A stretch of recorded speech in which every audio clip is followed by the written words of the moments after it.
Until people step up and take responsibility, I would like to ask for you to please help our local health departments by following the mitigation measures and following the mask mandate. Like it or not, we are all tied together. We are in this together, and we get through it or not together. We will get through this, so let's work together now. Thank you, and now I'll repeat comments in Spanish. Buenas tardes a todos y gracias por estar con nosotros hoy. Hoy informamos 6,110 casos nuevos de COVID-19 en Illinois para un total de más de 389,000 casos confirmados. Desde ayer se informaron 51 muertes adicionales para un total de más de 9,600 muertes. 2,861 personas en Illinois pasaron la noche en el hospital con COVID-19. De ellos, 600 pacientes estaban en la unidad de cuidados intensivos y 243 pacientes estaban en ventiladores. Más de 70,000 pruebas de COVID-19 fueron hechas por un total de más de 7.4 millones. Me gustaría dar las gracias a todas las personas que trabajan duro en la salud pública, de los doctores y las enfermeras a los primeros responderos, especialmente a los trabajadores de los departamentos de salud locales. Ellos están en primera línea rastreando casos, investigando brotes y apoyando a las personas que han dado positivo. Ellos nos ayudan a entender lo que está pasando por todo el estado, perteneciente a brotes y educación sobre la importancia de usar cubrecaras. La gente habla de un mandato de máscara que infringe sus derechos. Pero lo que yo diría es que no tiene derecho a poner en riesgo la salud de otras personas. No tienes derecho a propagar un virus mortal simplemente porque no quiere usar una máscara. Pero hasta que las personas den un paso al frente y asuman la responsabilidad de sus acciones, me gustaría pedirle que sigan las medidas de mitigación y el mandato de usar cubrecara. Aunque les guste o no, estamos todos juntos en esto y solo lo superaremos trabajando juntos. Muchísimas gracias para su apoyo. And with that, I would like to turn it over to Director Brendan Kelly of the Illinois State Police.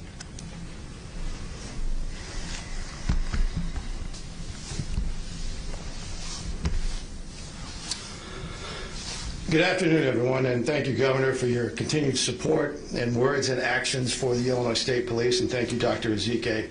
Before I get into today's topic, I want to touch briefly on the upcoming election. At the direction of the Governor and with the guidance of our State Homeland Security Advisor, Alicia Tate Nadeau, and in cooperation with our partners at the Illinois National Guard, General Richard Neely, and the Illinois Law Enforcement Alarm System, IHSA, the Illinois State Police prepared a multi-pronged plan to assist local and federal law enforcement agencies in safeguarding the election process and keeping communities safe following the election.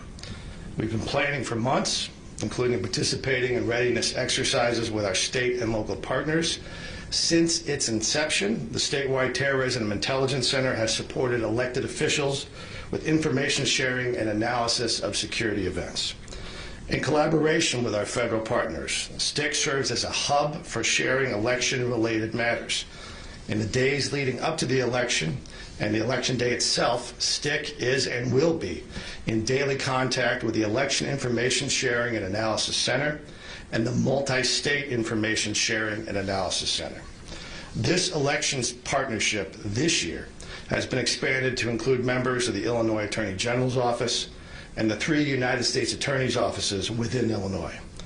This work creates shared situational awareness within Illinois and monitors the nation's activities that implicate Illinois. Information that is Illinois-centric regarding threats to voters or the voting process, threats to election infrastructure, organized group threats, individual actors as well as nation-state activity will be shared with local and federal partners and with the public as appropriate. Moreover, the Illinois State Police will support state, local, and federal partners as needed with threats to public officials, bomb threats, suspicious packages, and other serious criminal investigations that could be related to elections. The ISP will also be conducting high-visibility patrols during the election period to assist local law enforcement with any election disturbances at polling places or boards of elections. Also, the ISP will have extra personnel available should they be needed, including those from specialty positions across the department. And of course, we are doing this all during a worsening pandemic. The Officers Down Memorial page, which tracks law enforcement deaths, indicates that nearly 130 members of law enforcement have died from COVID-19 since this began. So none of us are immune. And since the beginning of this pandemic, the Illinois State Police and our partners have continued to do our part, first and foremost by setting a good example, wearing masks, practicing social distancing as much as our missions can permit. Through constant communication with local law enforcement, local health departments, and the Illinois Department of Public Health, we have focused on our community caretaking role to educate and improve regulations that keep people safe. Voluntary compliance is always our focus and has always been the governor's direction. We've received referrals and complaints and worked with local health departments, local law enforcement, and the IDPH in 37 different counties and multiple health regions to promote compliance. The overwhelming majority of these referrals have resulted in compliance after education and a conversation or by action from local health departments. The Joint Committee on Administrative Rules met in August. The ISP and other local jurisdictions have had an enforcement mechanism of last resort when all other efforts are unsuccessful, which can lead to a misdemeanor citation.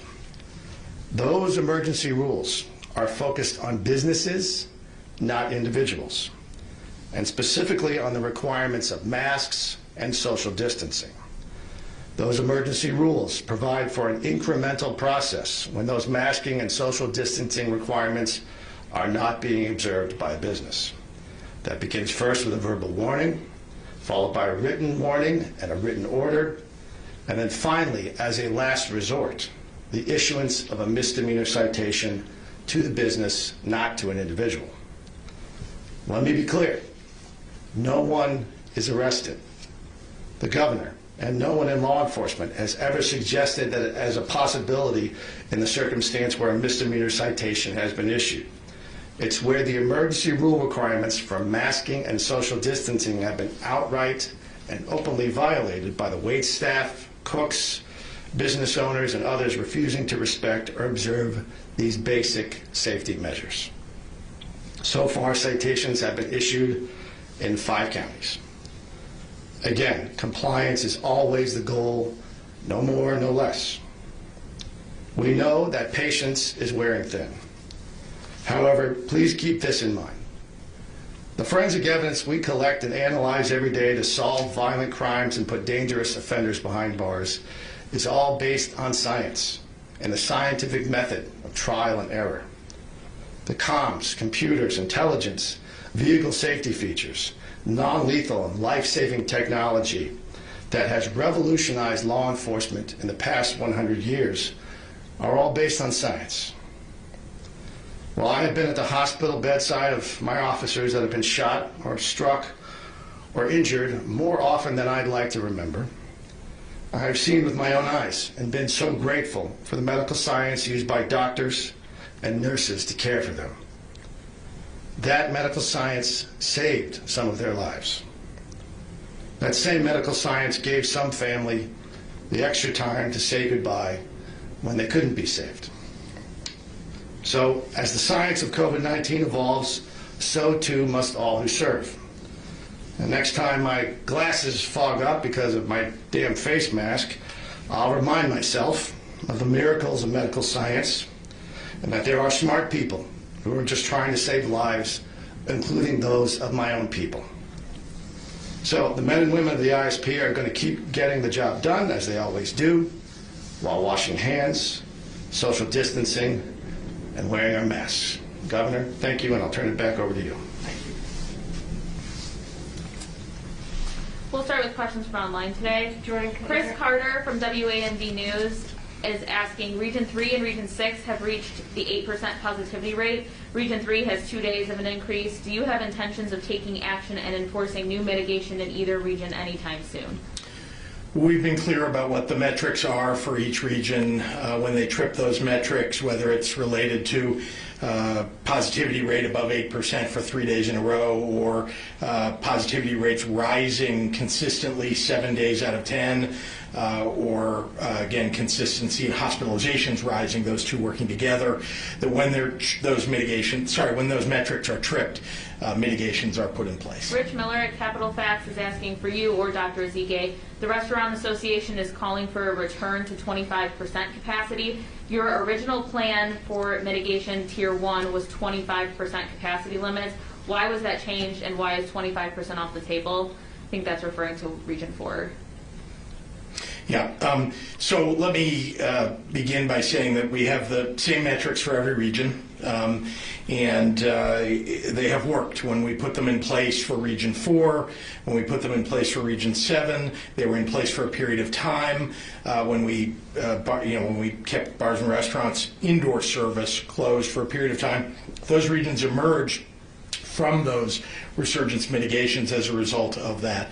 That will work. That does work. And when it doesn't, then we have to ratchet up a little bit. That's happened in Region 1, of course.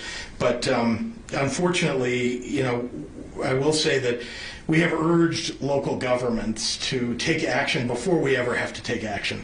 We've encouraged local governments to, when they see their positivity rates going up, to impose mitigations that they think will work, and to prevent us thereby from having to impose other kinds of mitigations. Many times those local governments have not chosen to do that, and then we've had to step in and take action. So as far as I'm concerned, the mitigations that we've been putting in place in regions have been working, and we intend to stick with that. Matt Roy at WICS. The question is for you, Governor. There has been over $6.4 million paid out in overtime compensation to IDES workers in the first 9 months of this year. One employee has worked over 1,300 hours just themselves. Will more people be hired to help with this overtime and overwork problem? Well, two things to keep in mind. We have been hiring all along here. It does take time to bring people on, to train them and get them on the phones, which is most often where we're putting them.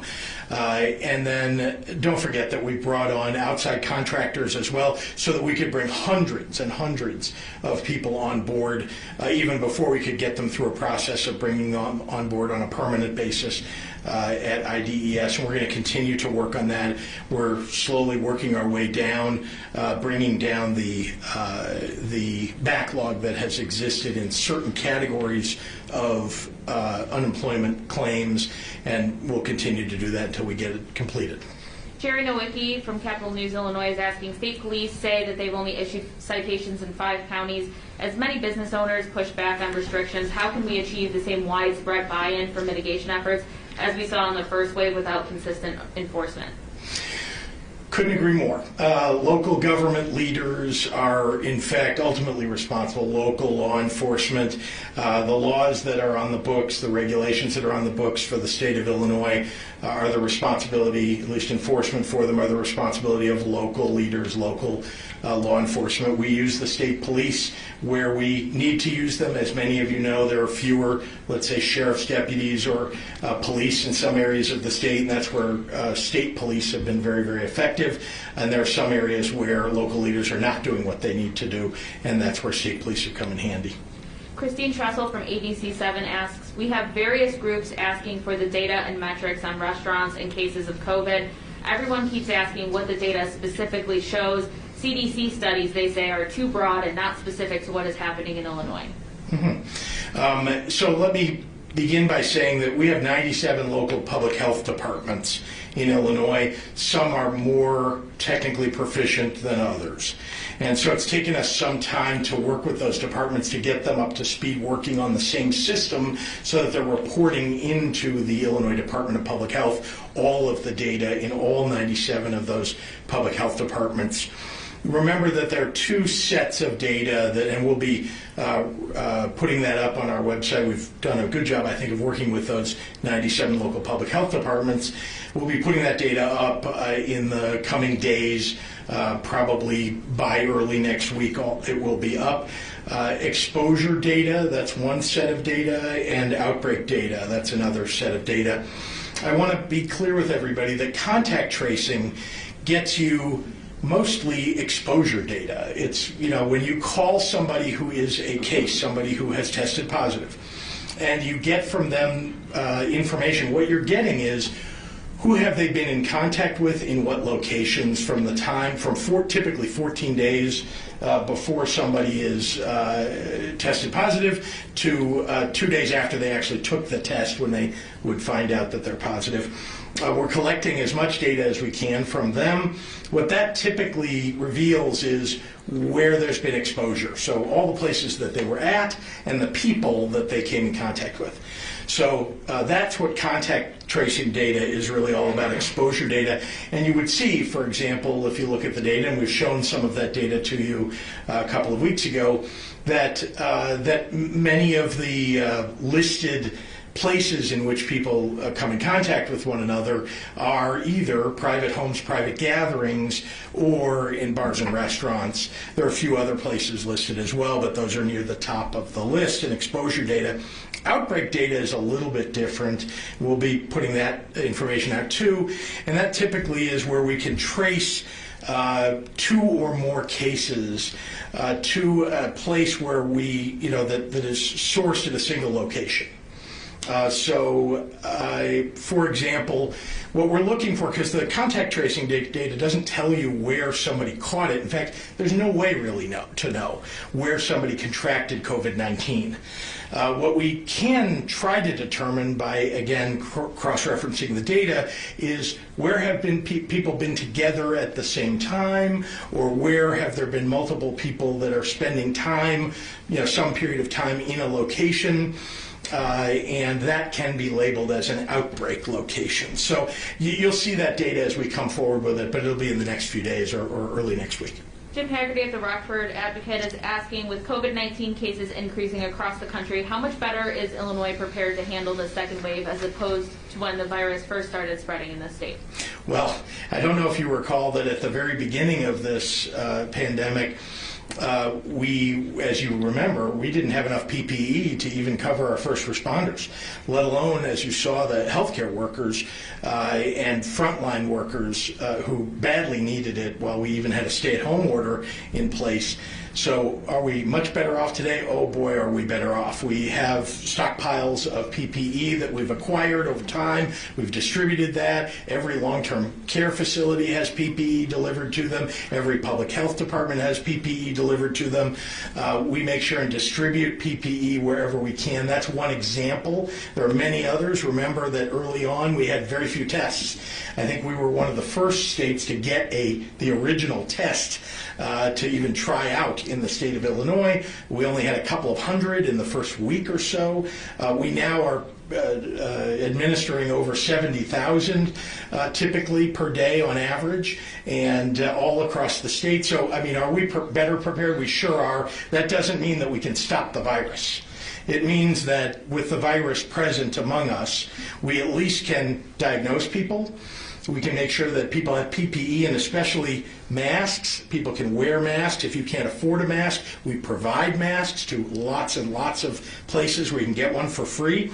And people should wear them, please wear them. So there's a lot that we've learned from the very beginning, and I think we're much, much better prepared for this wave. Having said that, this is a tremendous wave. This COVID storm is apparently covering the entire nation. We're going to do our best to stay the best in the Midwest. We're going to do our best to bring our numbers down as fast as we possibly can. That's what the purpose of the resurgence mitigations is.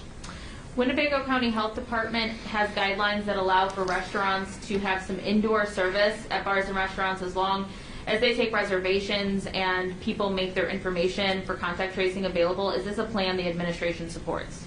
No, that's not something that's supported, and in fact, it's prohibited under the resurgence mitigations that have been put in place for Region 1.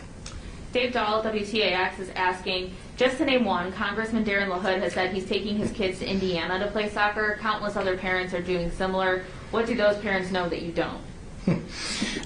Well, I can just tell you this, that if you look at the positivity rates and the case numbers by population in the states around us, where Darren LaHood is taking his kids, you would see that there's a much higher case count, there's a much higher, at least, positivity rate. And in fact, I think I read that Indiana has taken away all of its mitigations, and as a result, it's experiencing some of the same problems that Wisconsin is seeing in terms of hospitalizations and positivity rates. So we don't want to get there. That's not something I would suggest that any parent should do to their children, to expose them to very high rates of cases or positivity. Kelly Bauer from Block Club is asking if there's any more information available about the youth who died in Cook County. What age was he or she? Any underlying conditions? I'm not aware of the Cook County youth. Are you, Dr. Ezike? Okay, thank you. So we do know of a recent passing of a teenager in Cook County who is not known to have had a past medical history, who did succumb to this COVID-19 infection. Again, this occurred last week. Treasurer Roberts is asking about the IHSA board's decision that's just coming out now, allowing sports and basketball to continue in the upcoming season. This goes against your recommendations. What are your thoughts? Is this acceptable? Well, let me first say that what we're listening to is the guidance that's given by national organizations, the guidance that's given by physicians, particularly those that treat children, and of course the experts in sports medicine. And so, what I would suggest is that if there's a difference of opinion, I prefer to err on the side of health and safety, and I think that's where we have intended for all of our guidance to fall. All right, we'll take